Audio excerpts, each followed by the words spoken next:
let's say someone listening to your story, they have like that urge, and it may feel like an urge to prove themselves, like to just do something, like bigger and better than what they're doing right now. They feel like that call to serve, but they don't know like where or how to get started. What would your advice be for them? I think I see it in all aspects, and I think they call it analysis paralysis. People are just hesitant. They analyze things and overanalyze things. But the only way that you can ever make that first step is by making a decision and making a choice. So, if you're on the fence about going to an elite level, or you're on the fence about starting a business or whatever it is, it's like, you just got to do it. Yeah.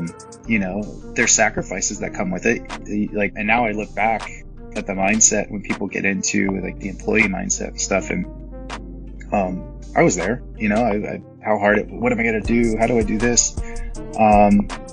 But surround yourself with people that are in the business that or the career field that you want to go into, and learn as much as you can, but make the decision and put a timeline on it and how you're going to get there, and go after it. Don't wait for it, because at the end of the day, I knew it going up to North Carolina. It's like, I never wanted to get out of the military with regret, knowing that I could have tried it and I didn't, and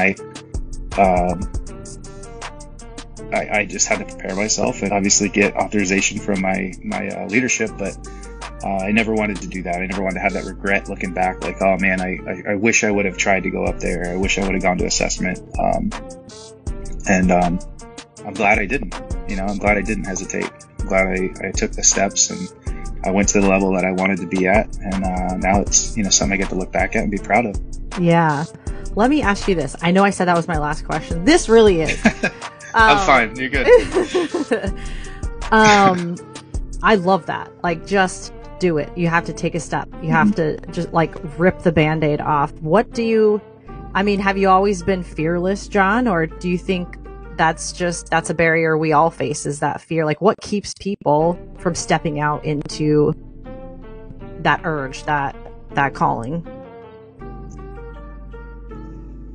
I don't think I've always been fearless, but I think the more you practice it mentally, the easier that it becomes. Yes. And I find that, with now being in the business world, the more fearless I get, or the more times I surround myself with people that, of my caliber, the more opportunity that presents itself.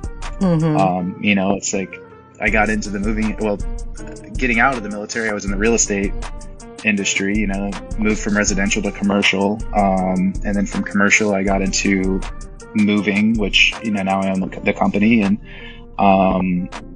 so every path leads to something bigger and better ultimately.